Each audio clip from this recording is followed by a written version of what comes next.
Hello student, तो शुरुआत करते हैं एसएससी सीजीएल के जो इंपॉर्टेंट क्वेश्चन है जो लगातार एग्जाम में पूछे जाते हैं उसी की सीरीज में बना रहा हूँ। 3 सीरीज बना चुका हूँ और चौथी सीरीज मतलब चौथा पार्ट ये बना रहा हूँ, तो आप जाके 3 पार्ट जरूर देख लीजिएगा।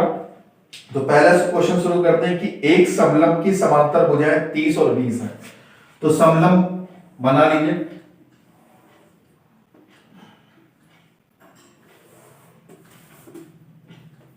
ये समलंब में क्या होता है कि इस टाइप का बनता है, ये भुजा और ये भुजा आपस में कैसी होती है, समांतर होती है। समांतर का मतलब होता है जिसमें समान अंतर हो, मतलब इन दोनों के बीच की दूरी चाहे आप यहां पे नापो, चाहे यहां पे नापो, चाहे यहां पे नापो, वो आपस में कैसी होंगी, बराबर होंगी। तो इसीलिए इसको कहा जाता है समांतर भुजाएं। ये आपको दे रखी है 20 सेंटीमीटर और ये आपको दे रखी है 30 सेंटीमीटर। ठीक है, इसको इससे जोड़ देंगे और इसको इससे जोड़ देंगे, इसको इससे जोड़ देंगे, इसको इससे। अब ये क्या बन गया, समलंब चतुर्भुज बन गया। अब दे रखा है कि और इसकी दोनों गैर समांतर भुजाएं समान है। देखिए समांतर, जो समांतर भुजाएं कौन कौन सी नहीं होती हैं, तो ये और ये दोनों क्या है, वो समांतर नहीं होती है। समांतर कौन कौन सी होती है, ये और ये। और कहा गया है इसकी दोनों गैर समांतर भुजाएं समान है, मतलब AB और CD आपस में क्या है, बराबर है।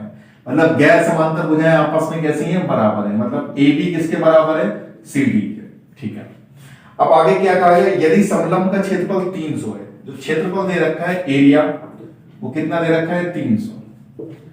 अब देखिए समलंब का जो क्षेत्रफल होता है उसका फॉर्मूला क्या होता है, समलंब का क्षेत्रफल 1/2 समांतर भुजाओं का योग, समांतर भुजाओं का योग गुणा ऊंचाई,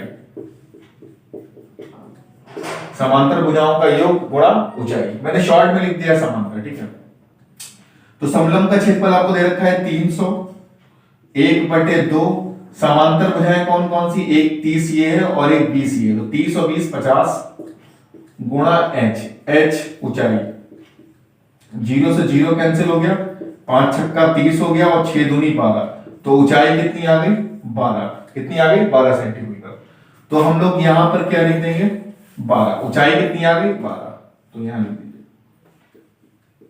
ये 12 और ये 12। ये देखो ये समान लंब होते हैं। समलंब क्या होता है, समान लंब। एक लंब ये गिरा और एक लंब ये गिरा, ये 12। ठीक है, और पूरी नीचे वाली कितनी है, 30। आपसे पूछा गया है कि समांतर भुजा की लंबाई बताना आपको। समांतर तो प्रत्येक गैर समांतर भुजा की लंबाई, मतलब ये आपको बताना है। AC मतलब ये आपको ये बताना है। ये बता देंगे तो ये भी आपको क्या हो जाएगा, पता चल जाएगा। CD बताना है और इधर AB बताना है। तो देखिए इसको कैसे हम लोग निकालते हैं, तो ये 20 है। अगर हम लोग इस लाइन को ऐसे पकड़ के नीचे खींच दें, अगर इस लाइन को पकड़ के ऐसे खींच दें तो ये यहां पर मिलेगी और ये यहां पे। मतलब कहने का मतलब है कि यहां से और यहां तक की दूरी वो भी कितनी होगी, 20। कितनी होगी, 20। कितनी होगी, 20। यहां से इस पॉइंट का नाम E दे रहे हैं, इस पॉइंट का नाम F दे रहे हैं। अब देखो 30 तो टोटल है, 20 निकल गई, तो यहां पे कितनी बची, 5 यहां बची और 5 यहां बची। अब आप कहोगे 5 ही क्यों बच रही है, तो जब ये दोनों भुजाएं बराबर होती हैं तो ये भुजा और ये भुजा आपस में क्या होती हैं, बराबर होती हैं। अब 90 डिग्री, तो ये क्या हो गया, कर्ण हो गया, ये लंब हो गया और ये आधार हो गया। तो 12 का स्क्वायर 144 और 5 का स्क्वायर 25, तो ये हो गया 169 और 169 का वर्गमूल कितना होता है, 13। तो आंसर कितना हो जाएगा, 13। तो जो गैर समांतर भुजाएं हैं वो कितनी है, 13 सेंटीमीटर है। आपको याद क्या करना है, तो याद कर लीजिए कि समलंब चतुर्भुज बनता कैसे है, तो इस टाइप से बनता है। इसकी खासियत क्या है कि ये दोनों समांतर होती हैं और ये दोनों समांतर नहीं होती हैं। और इसका क्षेत्रफल क्या होता है, समलंब का क्षेत्रफल 1/2 समांतर भुजाओं का योग गुणा ऊंचाई। चलते हैं नेक्स्ट क्वेश्चन। आपको दे रखा है एक दो त्रिभुज है। देखिए 2 त्रिभुज है तो मैं बना ले रहा हूं, आप देख लीजिए 2 त्रिभुज है। देखिए ये भी 7 सेंटीमीटर है, मतलब AB, चलो बना लेते हैं, AB और BC। ये 8 है, ये 7 है और ये 2x है। एक दूसरा ये P है, ये Q है और ये R है, ये 7 है और ये 8 है और ये आपका x+2। तो देखिए आपको ये भुजा 7 है तो ये भुजा भी 7 है, ये भुजा 8 है तो ये भुजा भी 8 है। तो इसका मतलब ये हुआ कि ये कौन सा त्रिभुज हुआ, तो ये हुआ सर्वांगसम। कौन सा त्रिभुज प्रूव हो गया? सर्वांगसम। देखिए सर्वांगसम क्या होते हैं? सर्वांगसम मतलब होता है एक ऐसे त्रिभुज जिसके सारे अंग कैसे हो? समान हो। सर्वांगसम, सब अंग समान, सब अंग समान। तो ये मतलब इसकी संगत भुजा जो है, इसकी संगत भुजा समान हो। इस AB की संगत भुजा क्या है? PQ, और BC की संगत भुजा क्या है आपकी? QR। तो ये दोनों आपस में क्या है? बराबर है। तो हम कह सकते हैं कि 2x, मतलब ये कोण इस कोण के बराबर होता है, x+20। तो 2x में से x गया x, 20। तो हम बोल सकते हैं कि 20 डिग्री, x का मान कितना आ गया? 20 डिग्री। आपसे पूछा गया कोण A बताओ, तो 2x है तो 2 × 20 मतलब कोण हो जाएगा 40 डिग्री। कितना हो जाएगा? 40 डिग्री।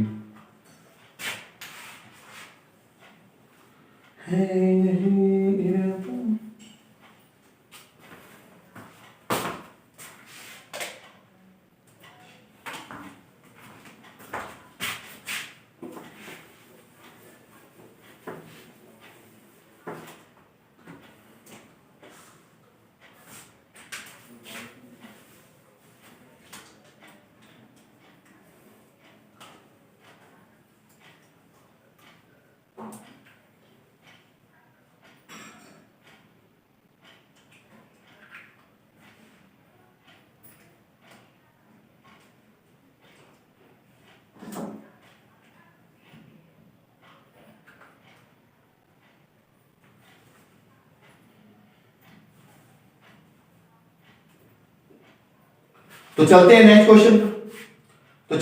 क्वेश्चन। पे एक अलमारी को 16% के लाभ पर बेचा जाता है और 100 रुपए अधिक में, क्रय मूल्य बताइए। तो मैंने पिछली वीडियो में बताया था क्रय मूल्य बराबर क्या होता है?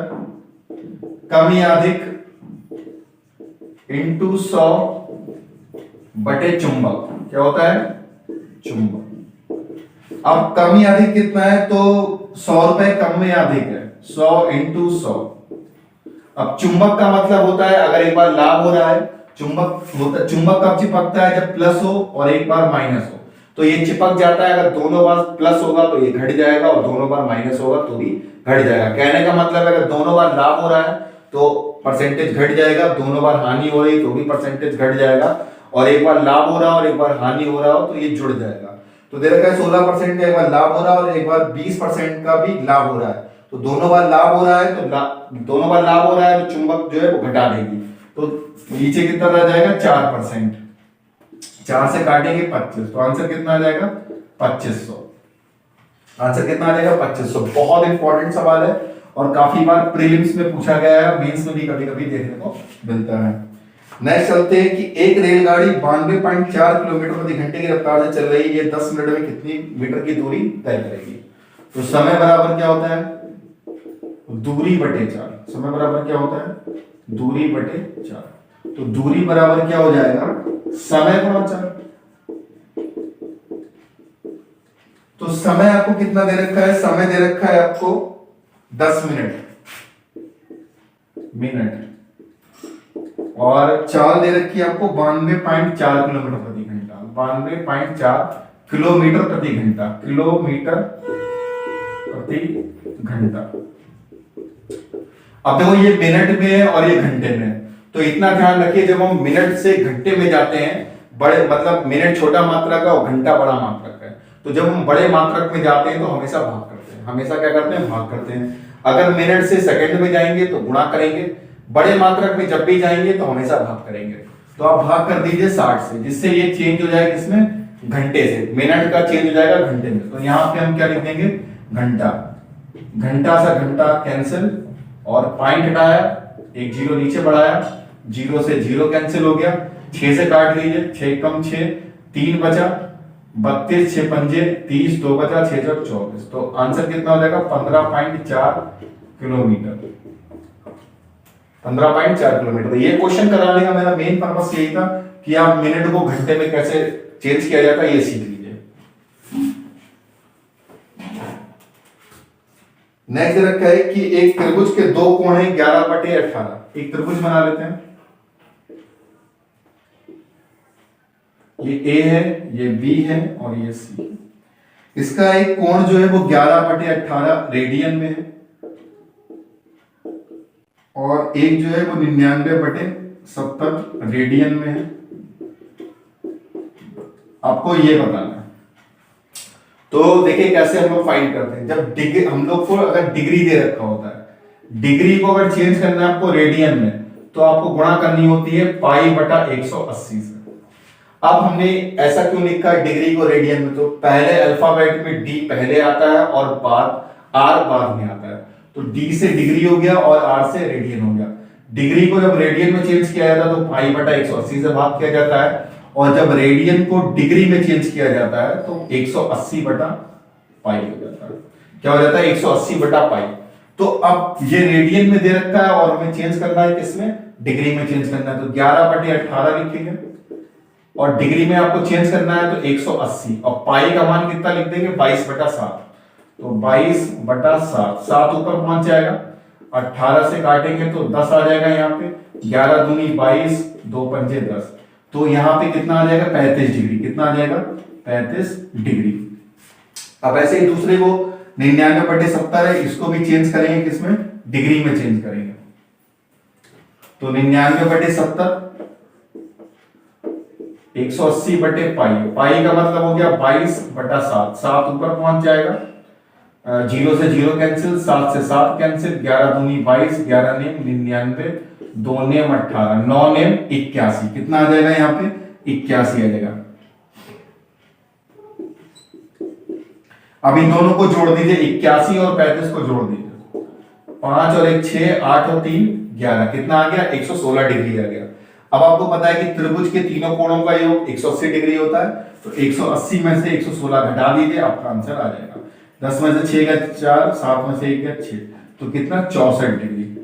अब अगर आपसे पूछा जाए आपसे डिग्री में क्या रेडियन में पूछा जाता तो 64 गुणा पाई/180 कर लेते तो भी आपका आंसर आ जाता। इसको हटाते हैं, चलते हैं नेक्स्ट क्वेश्चन पे। देखिए सारे क्वेश्चन आपको मिक्स मिलेंगे, इससे आपकी बेहतर प्रैक्टिस हो जाएगी।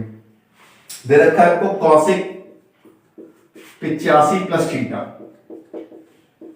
Minus sec 5 theta minus theta minus 10 55 minus theta और प्लस कॉट 35 माइनस थीटा। ये आपको दे रखा है और हम लोग को क्या करना है? इसका मान बताना है। तो आप ऐसा भी कर सकते हो कि थीटा का कोई मान रख के देखिए, लेकिन वो पॉसिबल हो नहीं पा रहा है क्योंकि यहाँ पे 5 माइनस थीटा बहुत छोटा है। देखिए हम लोग क्या करेंगे, 90 वाला जो बेस बनता है उससे लगाएंगे। कॉसिक को हम लोग लिख सकते हैं सेक 90 माइनस 85 प्लस थीटा लिख सकते हैं। भाई यही तो लिखा है कि 90, जब 90 बेस बनता है तो सेक किस में चेंज हो जाता है? अपने पड़ोसी के साथ। इसे सेक का पड़ोसी क्या है? तो कॉसिक होगा। ऐसे ही साइन का पड़ोसी कॉस है, कॉस का पड़ोसी साइन है, टेन का पड़ोसी कॉट है और कॉट का पड़ोसी टेन है। ये ऐसे ही लिख देंगे क्योंकि जिससे हम लोग काट पाएंगे। टेन को क्या लिख सकते हैं? Cot 90 minus 55 minus theta plus cot 35 minus theta. अब सेक 90 में से 85 घटाएंगे तो 5 बचेगा और यहां पर प्लस माइनस थीटा हो जाएगा, माइनस सेक 5 माइनस थीटा, ठीक है, माइनस इसमें से घटाएंगे तो कॉट 90 में से 55 घटेगा 35 माइनस थीटा, और यहां पे क्या हो जाएगा आपका? अच्छा ये प्लस है, ये प्लस है, तो प्लस माइनस माइनस हो जाएगा और ये प्लस कॉट 35 माइनस थीटा हो जाएगा। अब देखो ये प्लस का है और ये माइनस का है, 5 माइनस थीटा यहां भी है, 5 माइनस थीटा यहां भी है, तो ये दोनों कैंसिल। ये माइनस का है, ये प्लस का है, 35 माइनस थीटा यहां भी है, 35 माइनस थीटा यहां भी है, तो कितना हो जाएगा आपका आंसर? 0। तो बहुत अच्छा क्वेश्चन है। आपको बस ध्यान ये रखना है कि जब भी 90 डिग्री बेस बनेगा तो साइन कॉस में चेंज हो जाएगा, कॉस साइन में चेंज हो जाएगा, टेन कॉट में चेंज हो जाएगा, कॉट टेन में चेंज हो जाएगा और सेक कॉसिक में चेंज हो जाएगा, कॉसिक सेक में चेंज हो जाएगा। मतलब ऐसे करके टेबल याद कर लो, sine cos tan cot sec और कॉसिक। ये आपस में ही चेंज होते रहता है।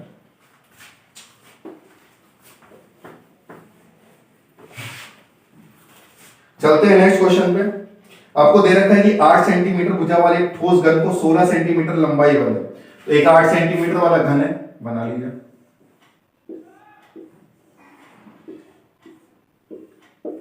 ये 8 सेंटीमीटर का एक घन है, ठीक है। इसको क्या है, एक घनाभ में डाला गया, घनाभ में। तो घनाभ बना लीजिए। और इस घनाभ की जो लंबाई है वो 16 सेंटीमीटर, कितनी है, 16 सेंटीमीटर। और चौड़ाई कितनी है, 8 सेंटीमीटर। और जो ऊंचाई जो है वो 15 सेंटीमीटर।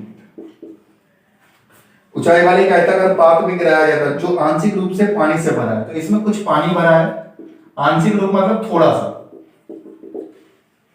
अब यदि घन पूरी तरीके से डूब जाए, अब क्या है कि इस घन को उठाकर इसमें डाल दिया गया, इस घन को उठाकर इस घन में मतलब घनाभ पे डाल दिया गया। तो ध्यान रखिए, जब एक ठोस चीज किसी दूसरी ठोस चीज में डाली जाती है तो जो पानी हटता है वो डाली गई वस्तु के आयतन के बराबर होता है। इसमें बस आयतन को हमें इक्वल करना है और कुछ नहीं। जब भी आपको ठोस चीज कोई मिले, घन, घनाभ, बेलन, शंकु, गोला, अर्धगोला, ये सब आपको क्या है, इनमें परिवर्तन जो देखने को मिलता है वो किसके, उसके आयतन में ही आपको परिवर्तन देखने को मिलेगा। तो इसका आयतन होता है a क्यूब और इसका होता है एल बी इंटू एच।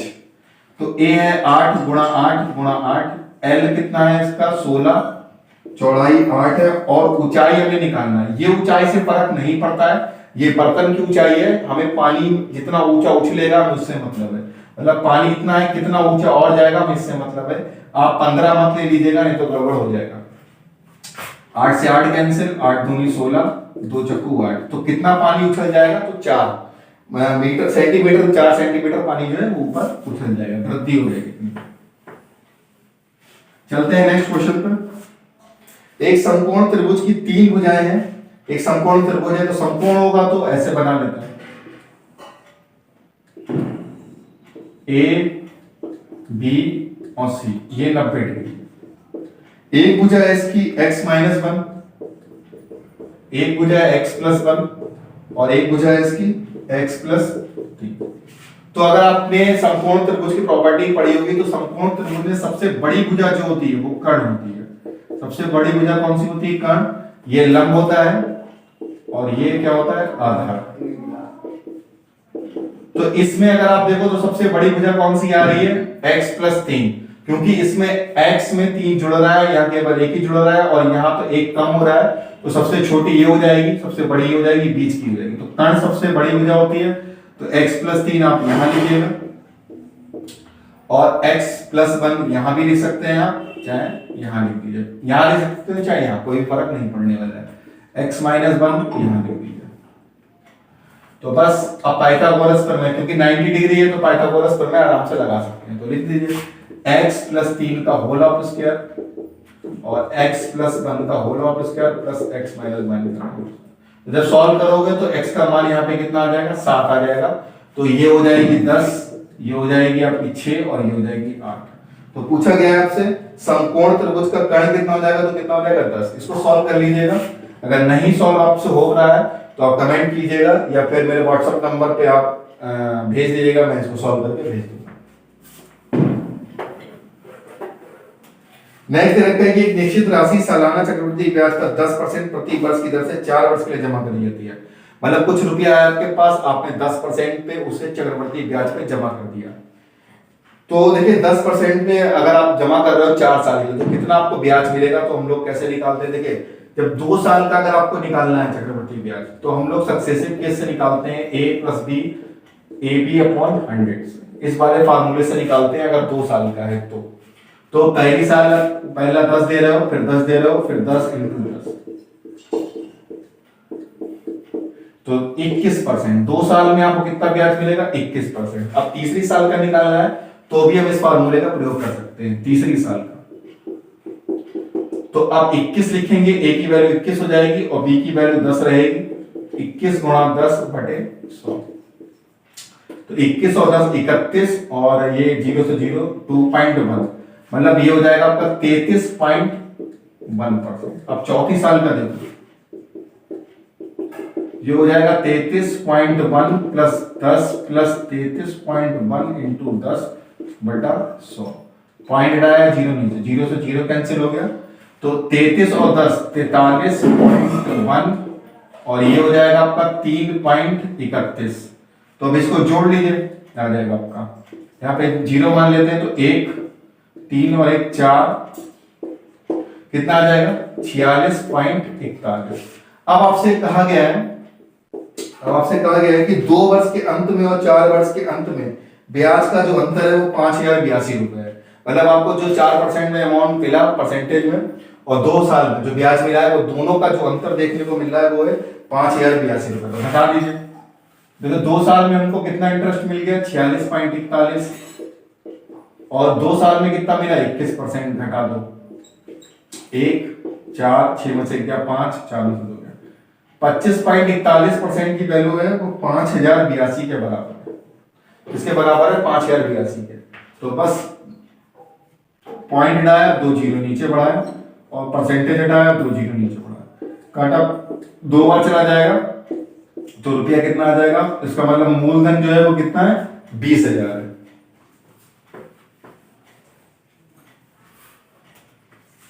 चलते हैं नेक्स्ट क्वेश्चन पे।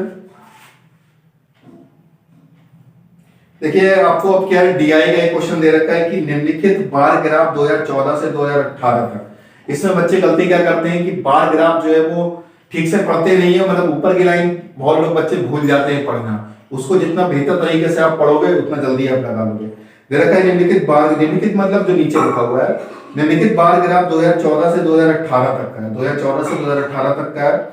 ए और बी प्रकार की कारें हैं, इसमें 2 कारें हैं ए और बी, ए थोड़ा सा डार्क दिखाया गया और बी थोड़ा धुंधला है। मिलियन रुपए के निर्यात मतलब एक्सपोर्ट करते हैं वो। अब देखिए 2014 में 200 मिलियन का एक्सपोर्ट करा है ए ने, तो इस टाइप से आपको दे रखा है डेटा पे, दे रखा है 2014 और 2017 में।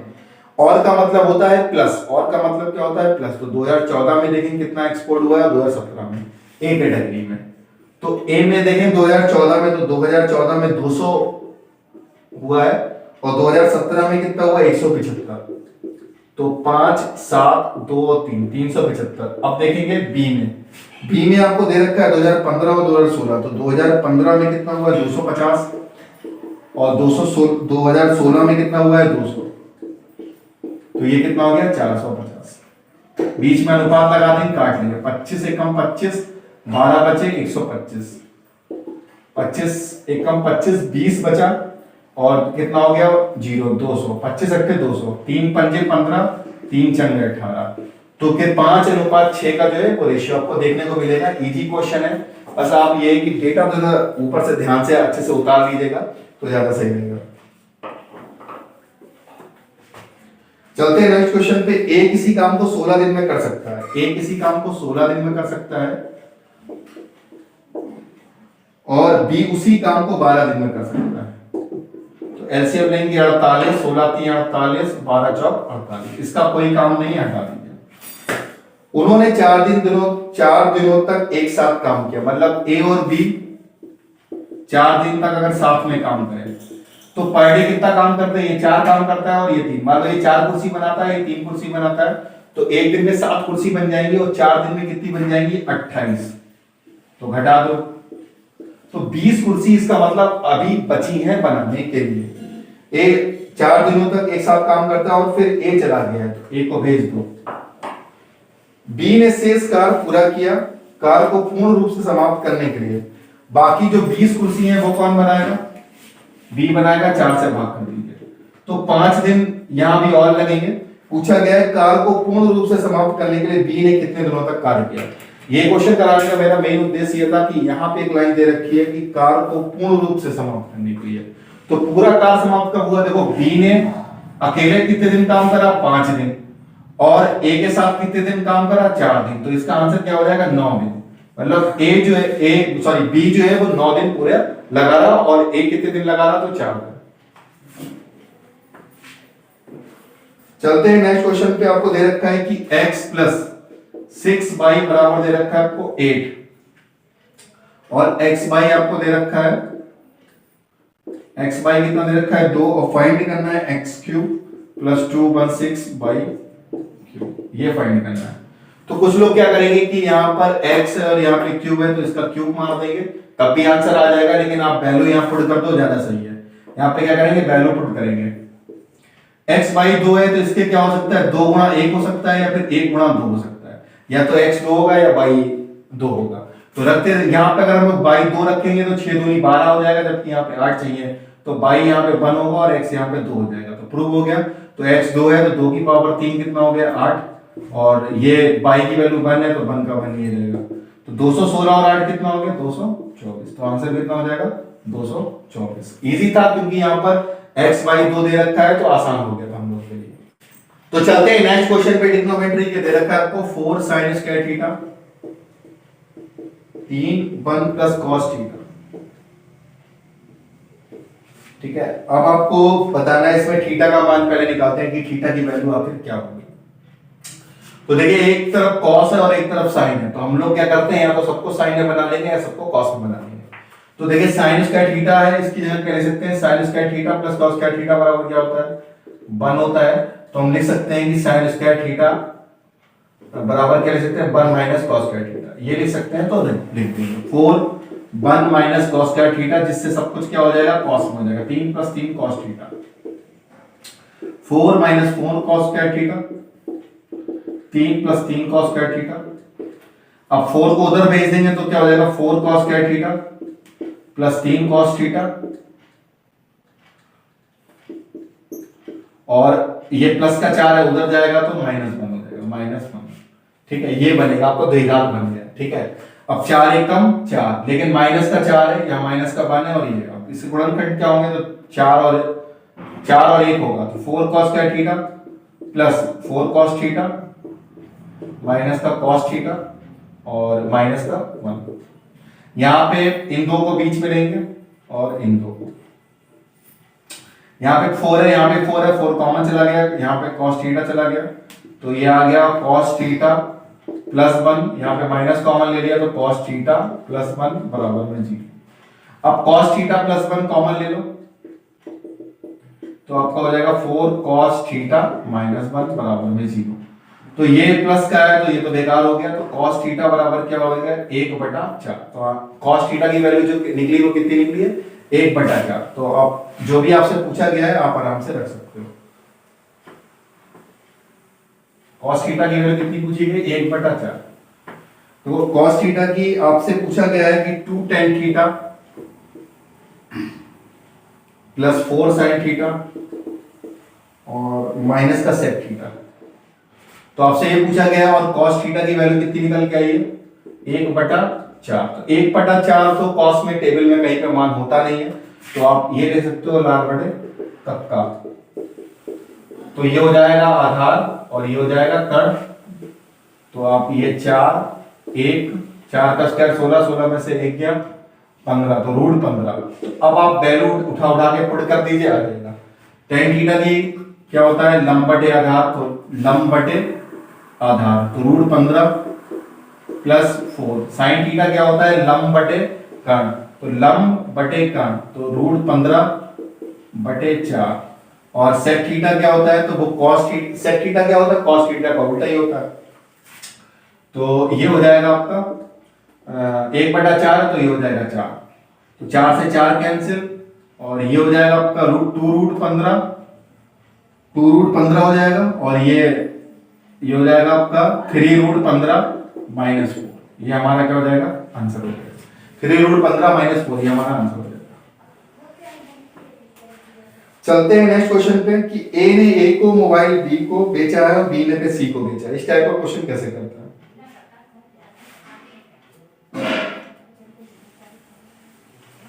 नेक्स्ट क्वेश्चन करते हैं कि ए ने एक फोन बी को बेचा है, ए ने जो है फोन बी को बेचा है 25% लाभ का, और बी ने सी को बेचा है 10% हानि पर, और सी ने इसे 5,625 रुपए में खरीदा है। तो बताइए ए ने फोन के लिए कितना भुगतान करा है, ए ने कितना भुगतान करा है, मतलब आरंभिक मूल्य बताना है, प्रारंभिक मूल्य बताना है आपको। तो कैसे करते हैं, प्रारंभिक अंतिम मूल्य बराबर प्रारंभिक मूल इंटू 100 प्लस माइनस x बटा 100 into 100 plus minus y upon 100। ये फार्मूला है, चाहो तो यूज करो वरना मत यूज करो। 25% लाभ है तो सीधा 125% लिखो, मल्टीप्लाइंग लगाओ 90% लिखो, और वो किसके बराबर है, तो वो किसके बराबर है 56 25 के बराबर है, चाहे ऐसे लिख दो। ठीक है भाई, 25% का लाभ हो रहा है तो 125% और 10% की हानि हो रही है तो 90%। ये कैलकुलेशन किसके बराबर है, तो 56 25 के बराबर है। आप डायरेक्ट कर दो तब भी ठीक है, वरना अगर कोई फार्मूले से करना चाहता है तो ऐसे करेंगे। अंतिम मूल 56 25 है, प्रारंभिक मूल पता नहीं x मान लिया, 25% है तो 125 बटा 100 लिख दिया और 90 बटा 100 लिख दिया, चाहे ऐसे कर लो। ठीक है, कैलकुलेशन कर लीजिएगा, आपका आंसर आ जाएगा। नेक्स्ट दे रखा है कोई एक त्रिभुज है, सॉरी एक वर्ग, एक वृत्त है और इसकी दो जीवाएं हैं जो P बिंदु पर प्रतिच्छेदित कर रही हैं, A, B और C और D। तो इसकी प्रमेय आप याद कर लीजिए। इसकी प्रमेय क्या होती है कि AP इतनी फिर इतनी, मतलब यहां पे लिख देते AP इंटू पीबी बराबर में पीसी इंटू पीडी। तो ये हमारी क्या होती, प्रमेय होती है। अब आपको देखे जो डेटा दे रखा है उसका उठा लो। ए बी आपको कितना दे रखा है 15, और पीबी कितना दे रखा है 9, तो पीबी 9 है, तो एपी कितना हो गया भाई, पूरी लाइन 15 है, 9 ये निकल गई तो ये कितनी बची 6। इसको आप हटा दे तो कोई काम नहीं है। और सीपी आपको दे रखी है 3, सीपी कितना दे रखा है 3, और आपको फाइंड करना है पीडी कितना होगा, ये फाइंड करना है। तो एपी कितना हो जाएगा, एपी हो गया 6, पीबी हो गया 9, पीसी कितना हो गया 3 और पीडी पता नहीं, तो 3 3 9 6 3 18, कितना आंसर आ जाएगा 18 सेंटीमीटर। आपको बस ध्यान क्या रखना है कि जब एक वृत्त में दो जीवाएं एक दूसरे को पी बिंदु पर या ओ बिंदु पर प्रतिच्छेदित करें तो ये प्रमेय हमारी लागू होती है।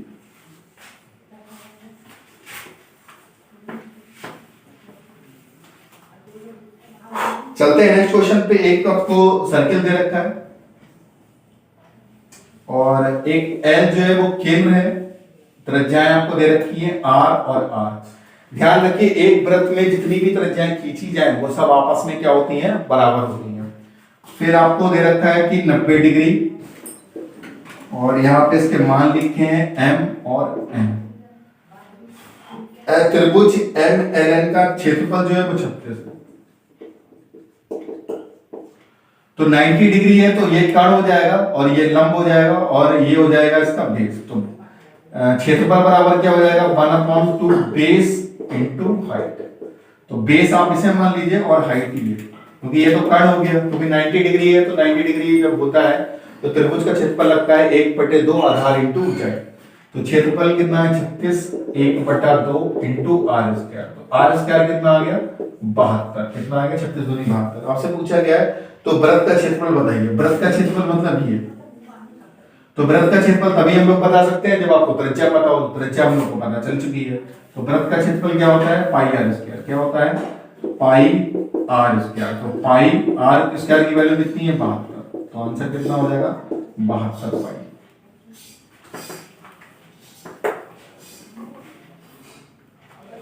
चलते हैं नेक्स्ट क्वेश्चन पे। आपको दे रखा है कि कॉसिक की पावर 4 है, कॉसिक की पावर 4 है माइनस कॉड स्क्वायर है माइनस कॉट की पावर 4 है प्लस कॉसिक स्क्वायर ए। इसका मान बताना है। क्या बताना है, इसका मान बताना है। तो देखिए इसमें खाली आपसे मान पूछा गया है, और ऐसे क्वेश्चन के ऑप्शन क्या होते हैं 0 1 2 3 इस टाइप्स के ऑप्शन होते हैं। तो हम लोग क्या करेंगे डायरेक्ट कहीं ना कहीं ए की वैल्यू पुट कर देंगे। 0 डिग्री रख सकते हैं, 30 रख सकते हैं, 45 रखते हैं, 60 रख सकते हैं। तो हम लोग क्या करें ए की वैल्यू 45 डिग्री रख दें। अच्छा 45 रखने से फायदा ये होगा क्योंकि कॉट 45 की वैल्यू 1 होती है, तो थोड़ा आसान हो जाएगा। यहाँ पे 45 डिग्री रख दें तो साइन 45 की वैल्यू होती है 1/√2, तो इसकी हो जाएगी √2 की पावर 4 हो जाएगी -1, और ये बीच में माइनस, और यहाँ पे क्या है कॉट की पावर 4 है, तो यहाँ पे 1 हो जाएगी, और यहाँ पे प्लस है, और कॉस यहाँ पर क्या है 45 है, तो √2 का होल स्क्वायर हो जाएगा, √2 का होल स्क्वायर,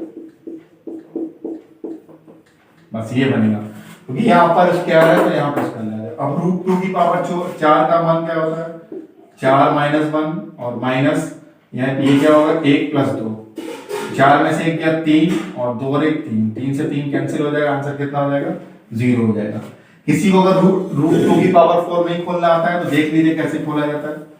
√2 की पावर अगर 4 खोलना है तो √2 गुणा √2 गुणा √2 गुणा √2, तो √2 √4 हो गया, √2 × √2 √4 हो गया, यहां से 2 बाहर आया और यहां से 2 बाहर आया, तो कितना हो जाएगा 4।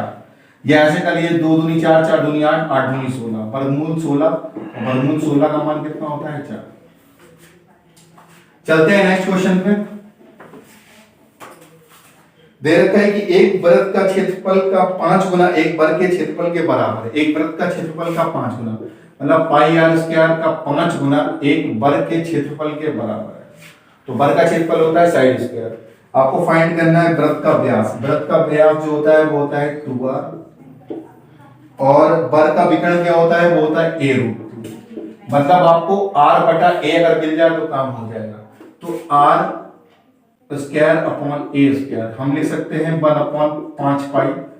इसका अगर स्क्वायर ले जाएगा तो वर्गमूल हो जाएगा r/a, तो ये लिख सकते हैं 1/√5 × √π। तो r/a कितना हो गया √5 × √π। तो यहाँ पुट कर दो 2/√2 और ये 1/√5 × √π। तो आंसर कितना हो जाएगा आपका 2/√10 × √π। ये हमारा क्या हो जाएगा आंसर हो जाएगा। तो चलते हैं नेक्स्ट क्वेश्चन पे। आपको दे रखा है कि sin 150 × cos 0 × tan 67 और tan 23 और tan 45। तो sin 150 को हम लिख सकते हैं sin 90 + 60। अब 90 बेस बना तो साइन अपने पड़ोसी के साथ चेंज हो जाएगा, मतलब cos 60। और cos 60 का मान कितना होता है तो 1/2। कितना होता है 1/2। 1/2 यहां लिख लीजिए। cos 0 का मान 1 होता है। tan 67 का मान पता नहीं कितना होता है, लेकिन 67 और 23, तो आप 67 को क्या लिख सकते हो tan 90 - 23 लिख सकते हो। भाई 90 में से 23 घटाओगे तब भी 67 बचेगा। अब 90 बेस बना, tan किसमें चेंज हो जाएगा cot में, cot 23 में चेंज हो जाएगा, गुणा tan 23। तो tan 23 को हम लोग लिख सकते हैं cot 23। तो ये दोनों कट हो जाएंगे। मतलब आप ऐसे ध्यान रखो कि 67 और 23 दोनों क्या मिला रहे हैं, दोनों बन रहे हैं 90। 90 बन रहे हैं तो कट पिट के ये क्या हो जाएंगे 1 हो जाएंगे। मतलब इस पूरे की वैल्यू कितनी हो गई 1, और tan 45 का मान भी 1 होता है। तो आंसर कितना हो जाएगा आपका 1/2। आंसर कितना हो जाएगा 1/2। नेक्स्ट क्वेश्चन देखते हैं sin theta. sin theta minus cos theta बराबर में दे रखा है 0।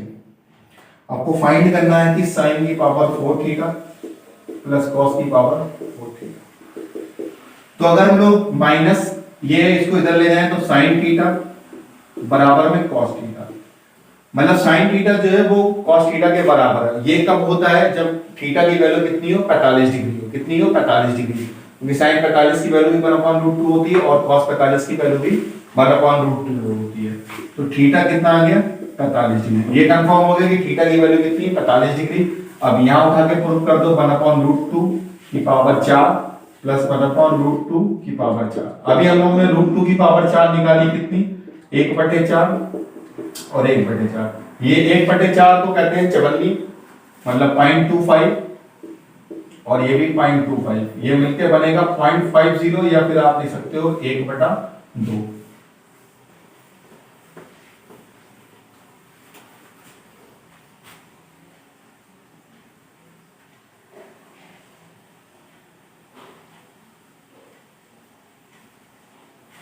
तो स्टूडेंट फिर मिलते हैं नेक्स्ट वीडियो में। आओ पसीना और एंडिंग है।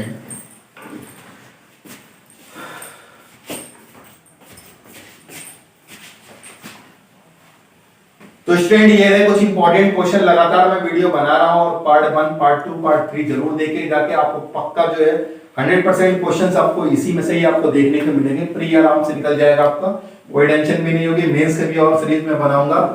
तो इसी उम्मीद के साथ कि आप मेरे चैनल को सब्सक्राइब करते हैं, मिलेंगे नेक्स्ट वीडियो में।